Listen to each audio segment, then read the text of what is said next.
Maman m'a regardé droit dans les yeux et a dit, « Paye pour le voyage ou reste à la maison. » J'ai répondu, « Alors je reste. » Mais quand ils ont secrètement utilisé ma carte pour tout couvrir, je me suis assuré que leur destination était un.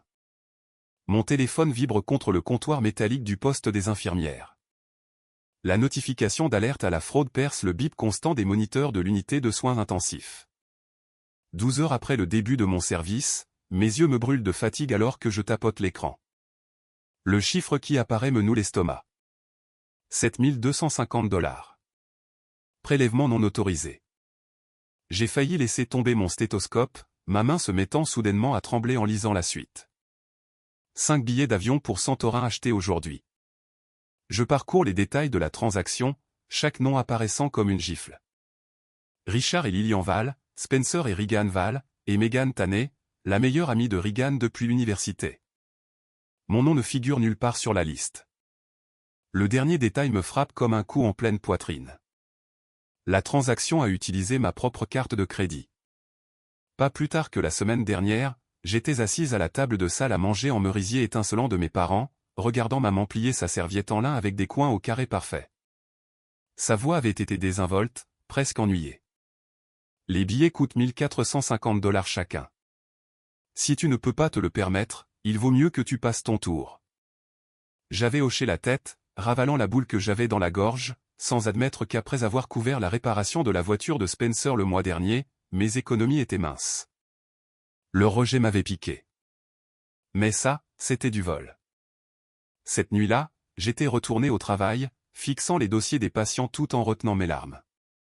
Le docteur Stevens m'avait croisé dans le couloir, son regard rencontrant le mien avant de se détourner rapidement. Il avait déjà vu ça.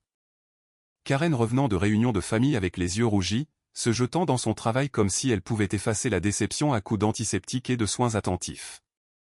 Maintenant, debout dans le même couloir d'hôpital, je déverrouille mon téléphone avec une détermination tranquille. Le tremblement de ma main s'apaise alors que j'appelle la compagnie de carte de crédit, bloquant mon compte et déposant une contestation. La voix du représentant est apaisante, confirmant mes dires. C'est clairement une fraude, mademoiselle Val. Nous allons nous en occuper. Mon téléphone sonne avec un SMS entrant une demi-heure après que j'ai mis fin à l'appel. Spencer.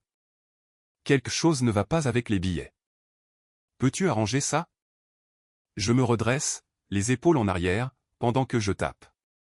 Comme tu l'as dit, je suis resté. Le couloir de l'hôpital semble soudain différent, plus lumineux. Je change tous les mots de passe que j'ai, des applications bancaires au compte de messagerie, mon compte Amazon où ils avaient clairement stocké les informations de ma carte de crédit, mon identifiant Apple, tout. Un poids s'envole de ma poitrine alors que je range mon téléphone et retourne auprès de mes patients. Monsieur Jenkins a besoin de ses médicaments, et Madame Torres voudra des nouvelles de l'opération de son mari. Leurs besoins sont clairs, honnêtes, contrairement à ceux de ma famille. En moins d'une heure, mon téléphone vibre continuellement dans ma poche. Appel manqué de maman, papa, Spencer, Regan. Les messages vocaux s'accumulent aux côtés de SMS de plus en plus frénétiques. Qu'est-ce qui ne va pas avec toi?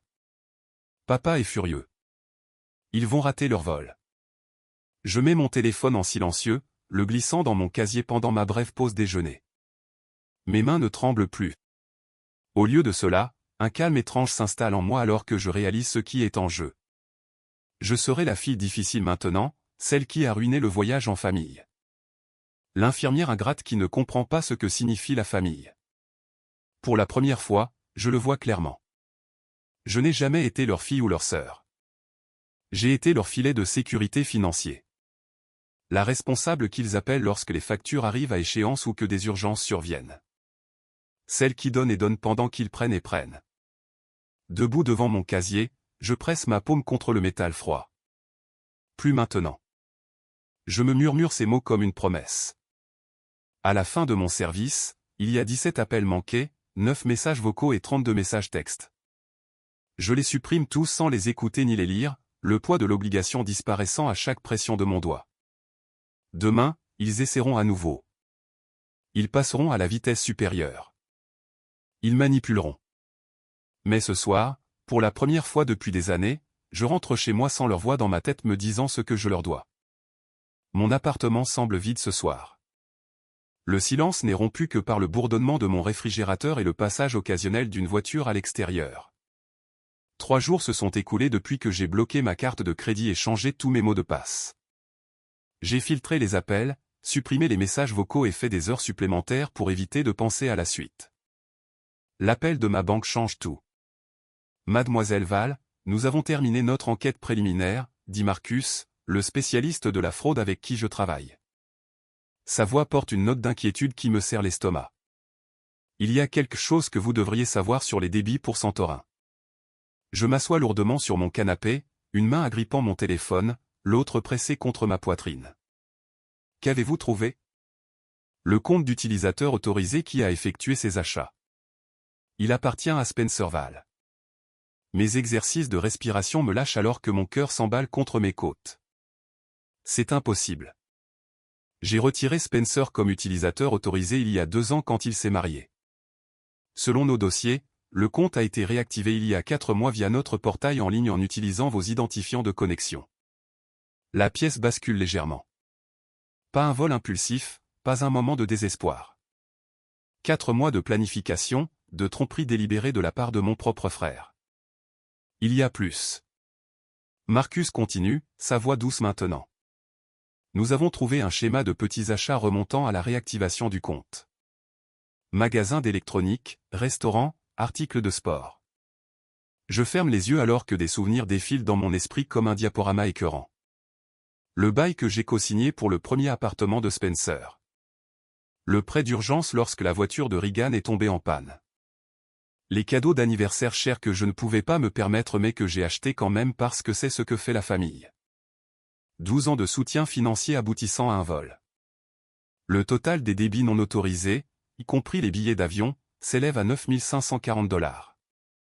Ma respiration se stabilise alors que quelque chose durcit en moi. Merci, Marcus. Je veux poursuivre cette affaire jusqu'au bout. Nous continuerons notre enquête, Mademoiselle Val, en attendant. Mon téléphone émet un bip pour un appel entrant. Maman, encore. Je dois y aller. Je dis à Marcus, s'il vous plaît, envoyez-moi vos conclusions par courriel. Je bascule sur l'appel de maman, le mettant sur haut-parleur alors que je me lève et me dirige vers la fenêtre de mon salon. La pluie crépite contre la vitre, déformant les lampadaires en contrebas en étoiles aqueuses. Karen, ça a assez duré. La voix de maman remplit mon appartement, tranchante d'impatience. Ton père et moi essayons de te joindre depuis des jours. J'ai été occupé. La pluie s'intensifie, s'accordant à mon humeur. Trop occupé pour répondre à ta famille. Spencer et Regan sont dévastés pour leur voyage. Leur voyage sur ma carte de crédit. La voix de papa intervient. Chérie, tout ça n'est qu'un malentendu. Un malentendu. Je répète, en regardant les gouttes de pluie dévaler ma fenêtre. C'est comme ça qu'on appelle la fraude maintenant?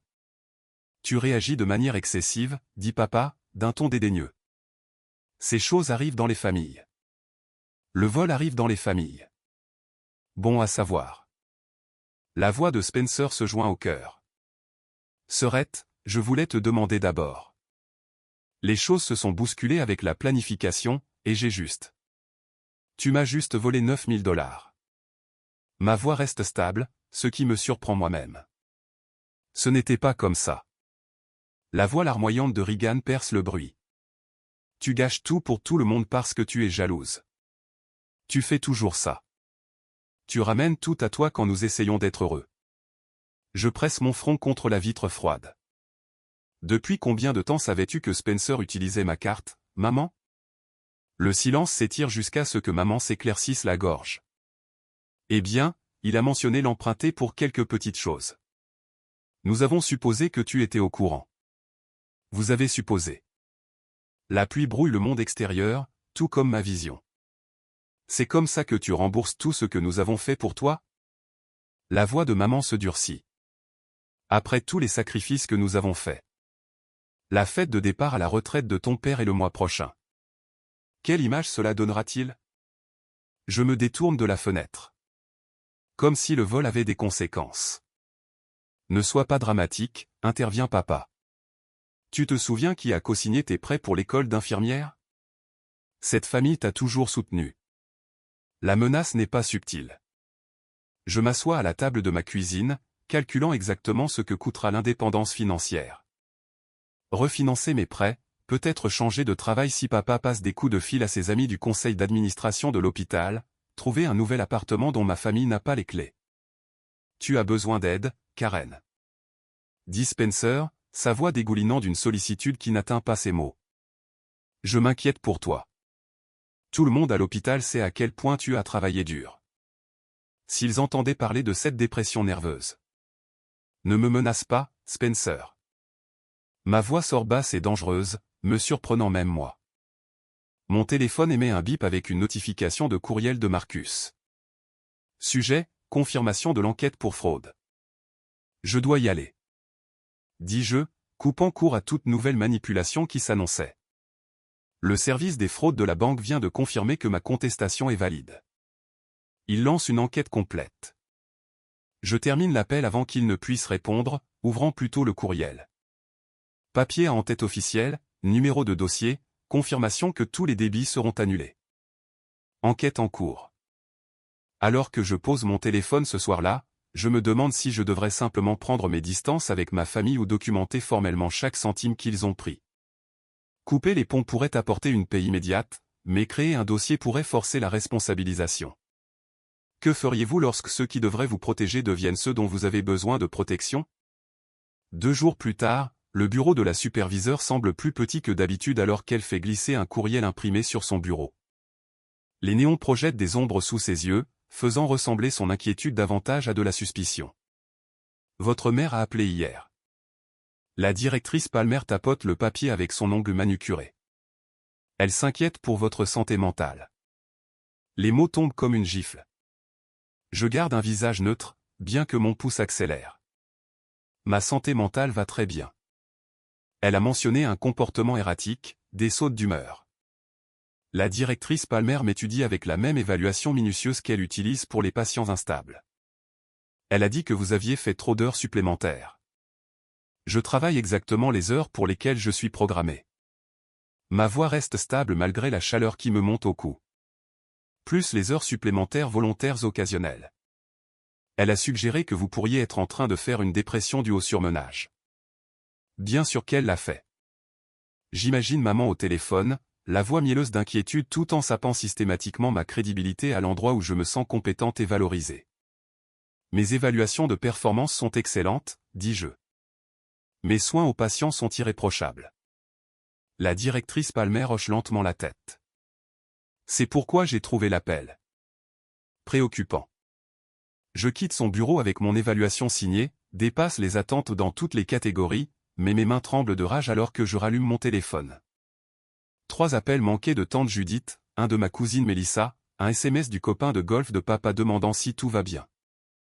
Les mises à jour des réseaux sociaux de Spencer clignotent sur mon écran.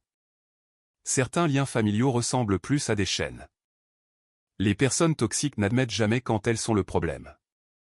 Le selfie larmoyant de Reagan en dessous a 17 commentaires de sympathie. Ils construisent une forteresse de préoccupations fabriquée autour de moi, et ça marche. De retour à la maison, je vérifie mes comptes, une habitude qui fait maintenant battre mon cœur à tout rompre. Le fonds d'urgence que j'ai maintenu depuis l'école d'infirmière a diminué de près de 4 000 $. Compte connecté, virements automatiques que je n'ai jamais autorisés.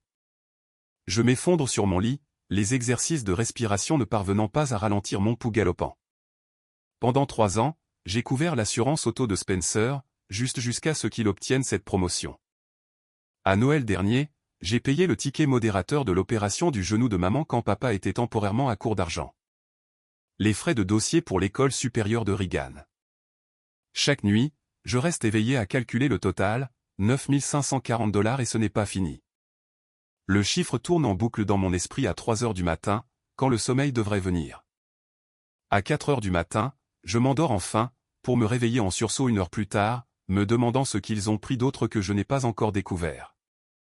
Je commence à tenir des registres méticuleux. Chaque chèque que j'ai fait. Chaque virement Venmo avec un emoji joyeux qui masquait mon ressentiment grandissant. Chaque débit de carte de crédit qui n'était pas le mien. Je rassemble juste de la documentation pour mon comptable. Je dis au représentant de la banque qui m'aide à accéder à 2 ans d'historique de transactions plus tard ce matin-là. Ses yeux ont un éclair de reconnaissance, il a déjà vu ça. Mon téléphone continue de vibrer avec des parents inquiets. Chaque soir, j'enregistre des notes audio dans une application protégée par mot de passe. Le 12 avril. Spencer a prétendu que son compte courant était gelé en raison d'une suspicion de fraude.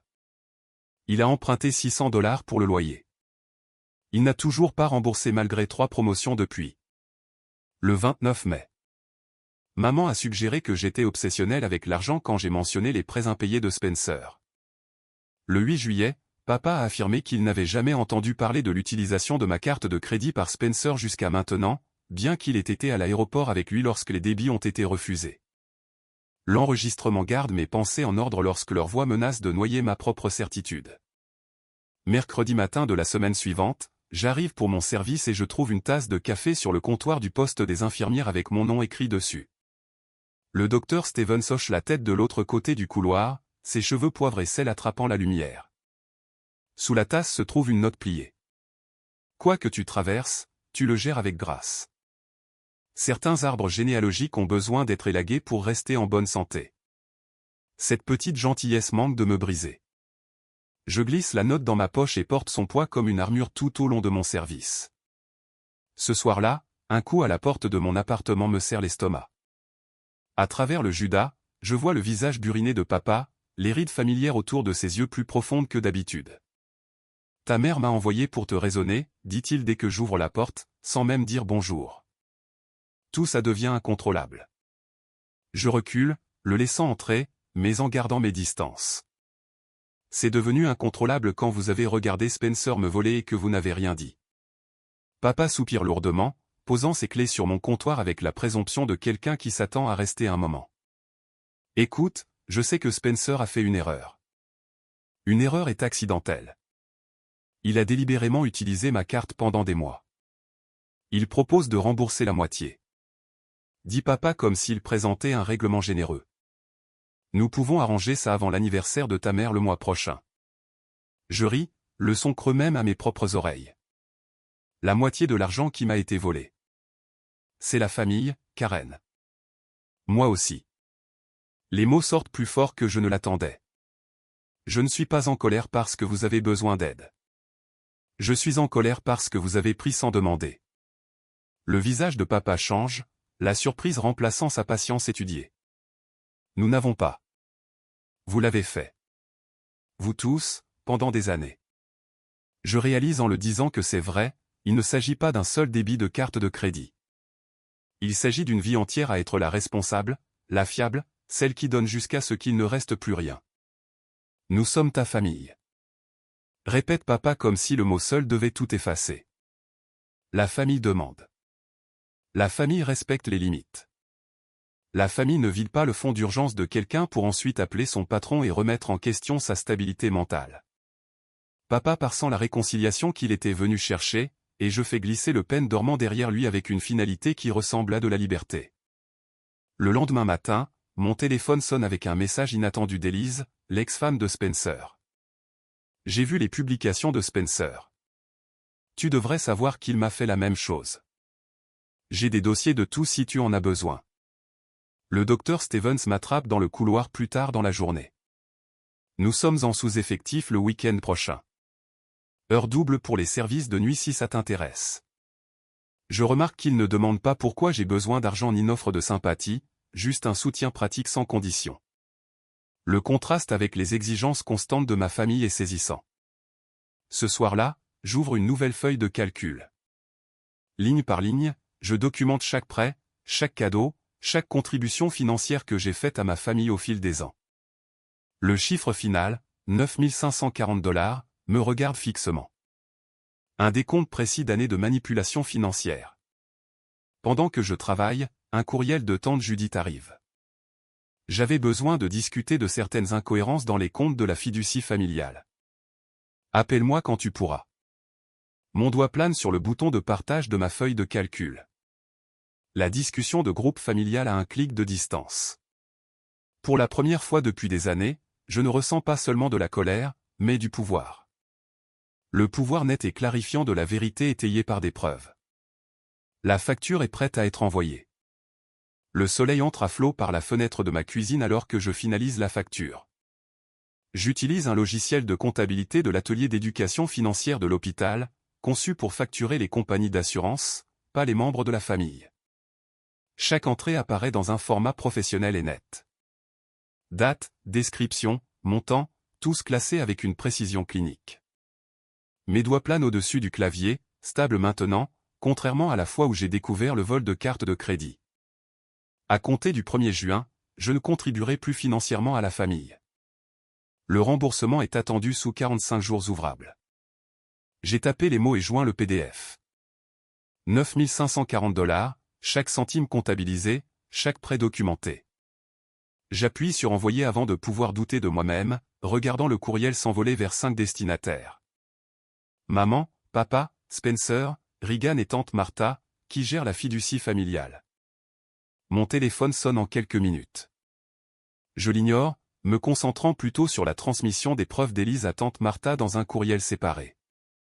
L'ex-femme de Spencer m'avait envoyé un message la nuit dernière avec des relevés bancaires montrant un schéma de manipulation financière remontant à des années. J'aurais dû te les montrer quand nous étions encore mariés, a-t-elle écrit. J'avais peur que personne ne me croie. La réponse de tante Martha arrive alors que je prépare un sac pour la nuit. J'ai remarqué des irrégularités financières dans les retraits de Spencer de la fiducie. Cela explique beaucoup de choses. Pouvons-nous parler à votre retour? Un poids s'envole de mes épaules alors que je réserve une escapade d'un week-end à Asheville.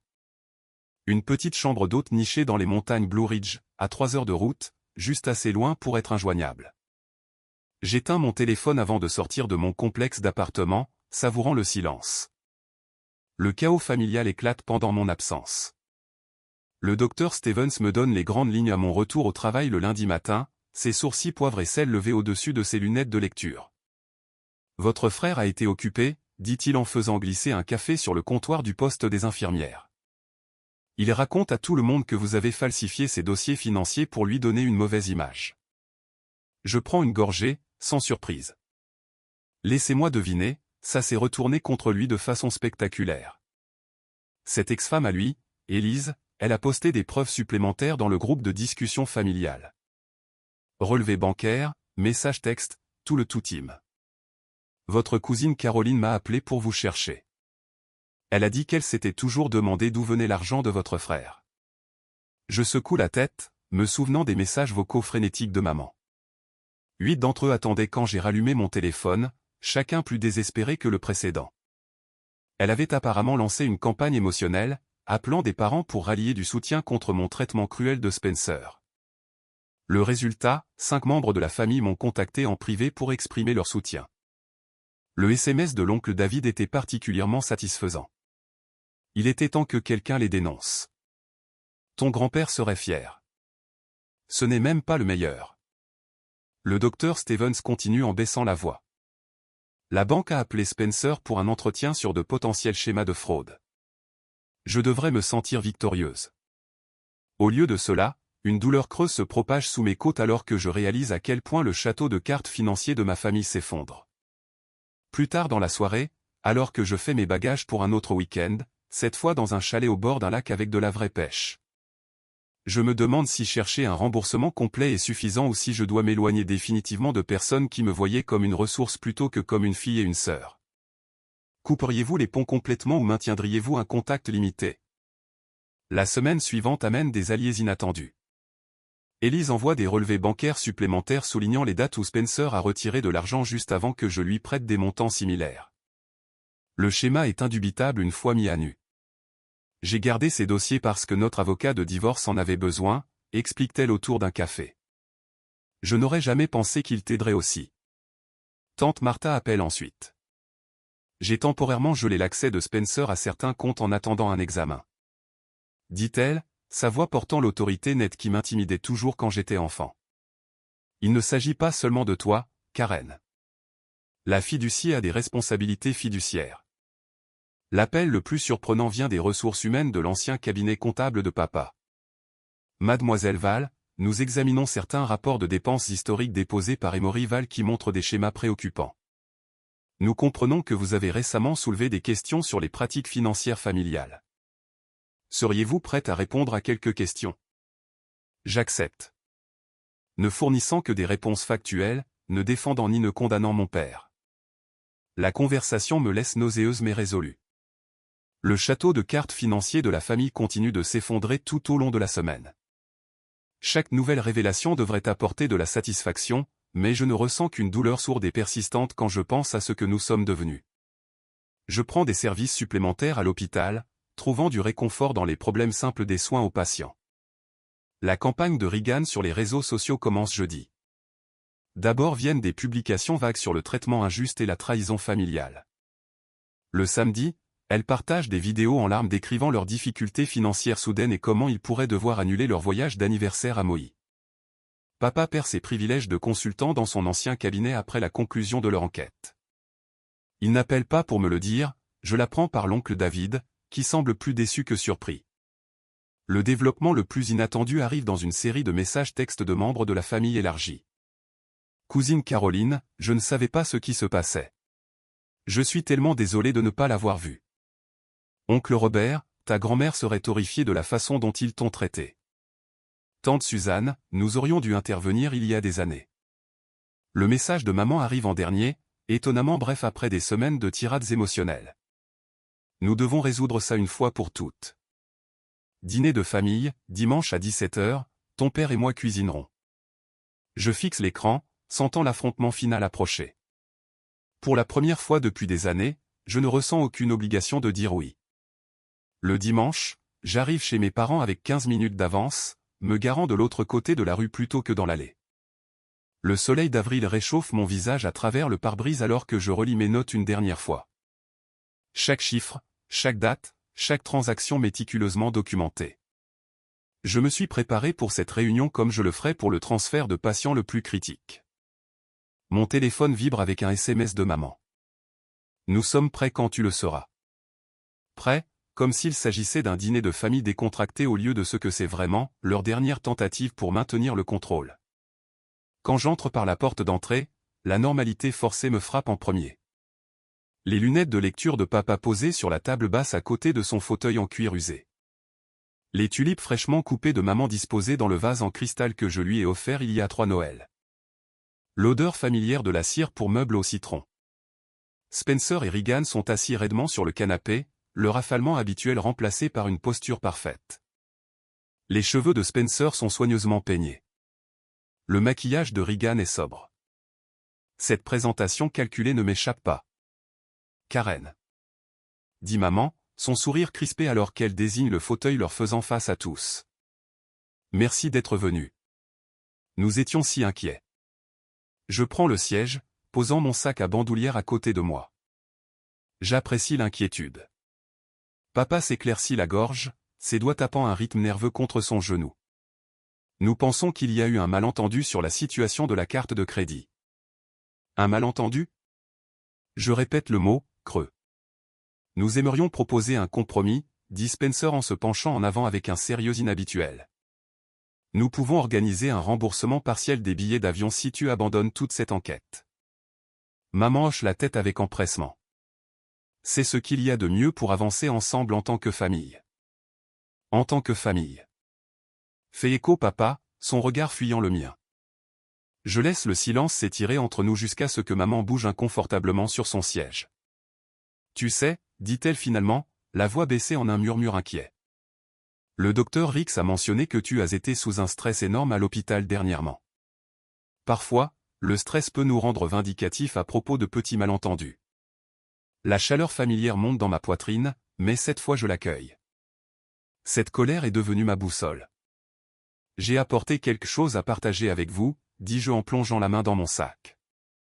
Je sors un porte-documents en cuir, mon cadeau de fin d'études de papa quand j'ai terminé l'école d'infirmière, et le pose sur la table basse. À l'intérieur se trouve une pile de documents organisés par date, relevés de cartes de crédit, virements bancaires, messages textes. Chaque page représente un moment où ma famille a traité ma stabilité financière comme leur fonds d'urgence. Voici 8 ans de manipulation financière. Dis-je, la voix stable, alors que je déploie les pages une par une. La réparation de la voiture de Spencer, la dette de la boutique de Regan, l'impôt foncier que tu ne pouvais pas couvrir l'année dernière, papa. Leurs yeux suivent mes mains alors que je dispose les preuves entre nous. J'ai trouvé un nouvel appartement, je continue. Un dont vous n'avez pas les clés. La mâchoire de Spencer se crispe. Karen. J'ai refinancé mes prêts d'école d'infirmière sans vos cosignatures, j'ajoute en regardant directement mon père. Les formalités ont été finalisées hier. Le visage de maman pâlit. Tu ne peux pas te permettre le taux d'intérêt toute seule. Si, je peux. Je redresse les bords des papiers. Je n'ai pas besoin de me justifier auprès de personnes qui voient mon succès comme leur filet de sécurité. Les épaules de papa s'affaissent. Nous n'avons jamais voulu. Il ne s'agit pas d'argent. J'interromps, surprise par mon propre calme. Il s'agit de respect. Il s'agit de limites. Vous m'avez appris que je n'ai de valeur pour cette famille que lorsque je suis utile. Papa lève les yeux, quelque chose change dans son expression. Nous avons profité de ta fiabilité. Admet-il tranquillement, pendant des années. Maman lui lance un regard d'avertissement, mais il ne détourne pas les yeux de moi. Je me lève, marche vers la table de l'entrée et récupère mon jeu de clés de maison de ma poche. Le métal est froid contre ma paume alors que je les pose sur le bois poli avec un clic doux. Qu'est-ce que tu fais? Demande maman en se levant. Je pose des limites. Après tout ce que nous avons fait pour toi, dit-elle, la voix tremblante. Les leçons de danse, les frais de dossier pour l'université, C'est ça le problème, je l'interromps. Vous pensez que le soutien parental de base était un prêt que je dois rembourser pour toujours. Le silence qui suit est électrique. Spencer fixe le sol, puis lève les yeux, rougit. J'ai utilisé ta carte sans permission, avoue-t-il, la voix brisée.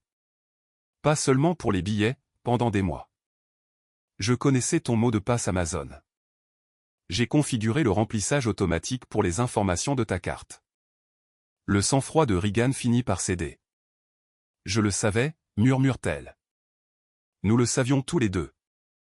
Ta carte a été refusée à l'aéroport parce que nous l'avions déjà maximisée pour d'autres choses. J'ai absorbé cette trahison finale avec une stabilité inattendue. Et vous, dis-je en me tournant vers papa. Le saviez-vous aussi? Il hoche la tête une fois, incapable de croiser mon regard. Je ne peux plus faire ça, leur dis-je, en récupérant mon porte-documents mais en laissant les clés. Je mérite mieux que d'être votre distributeur automatique de billets. Alors que j'atteins la porte, papa m'interpelle. Est-ce qu'on te reverra? Je m'arrête, la main sur la poignée. Cela dépend si vous voulez une fille ou un compte en banque. La porte se referme doucement derrière moi. Je marche vers ma voiture sans me retourner.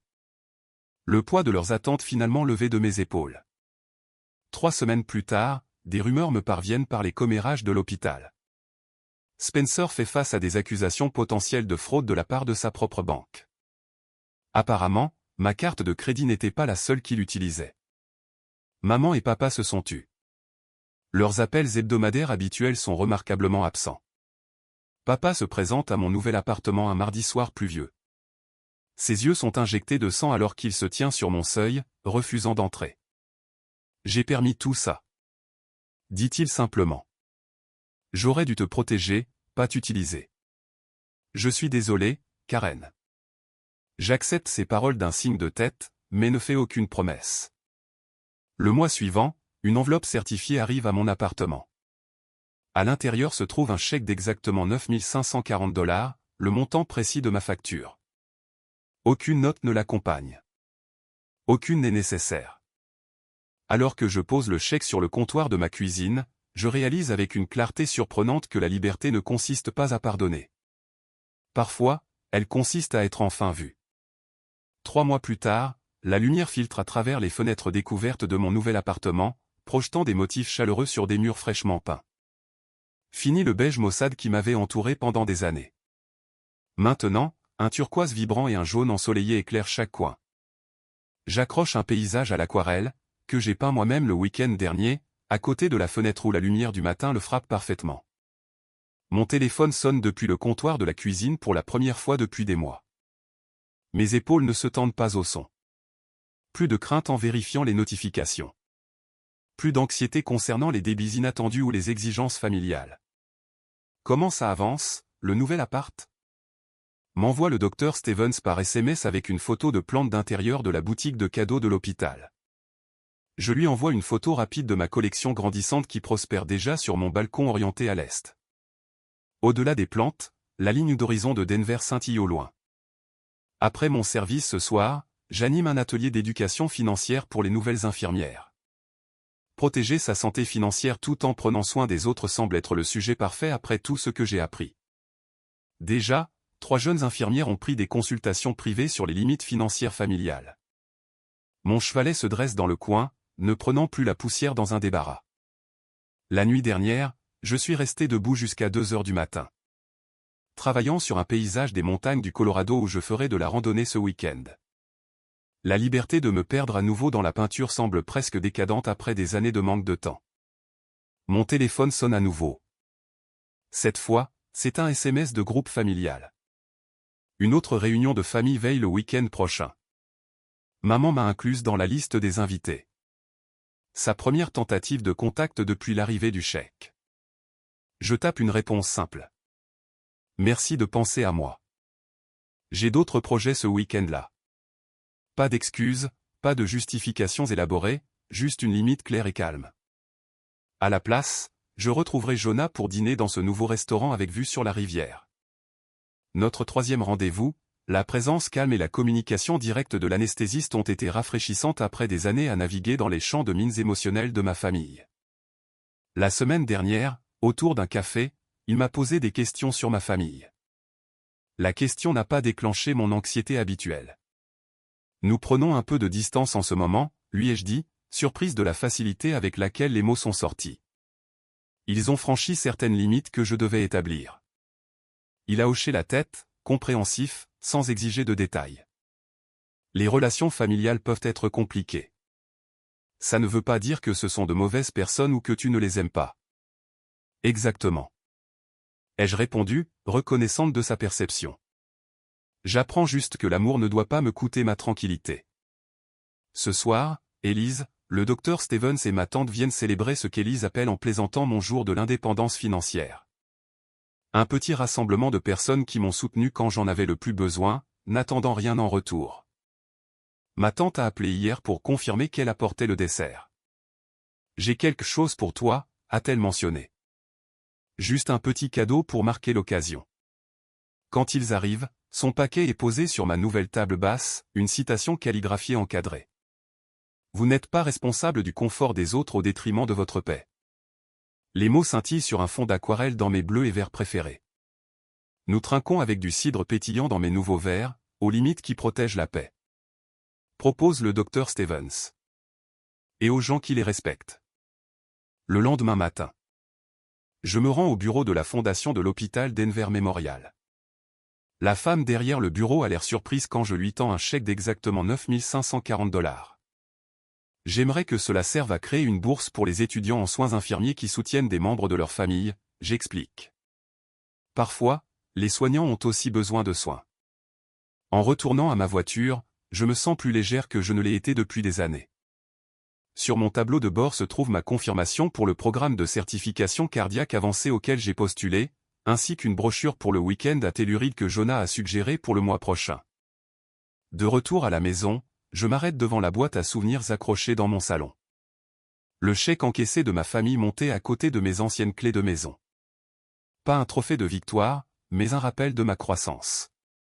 Debout sur mon balcon, j'arrose mes nouvelles plantes alors que la lumière du matin inonde la ville.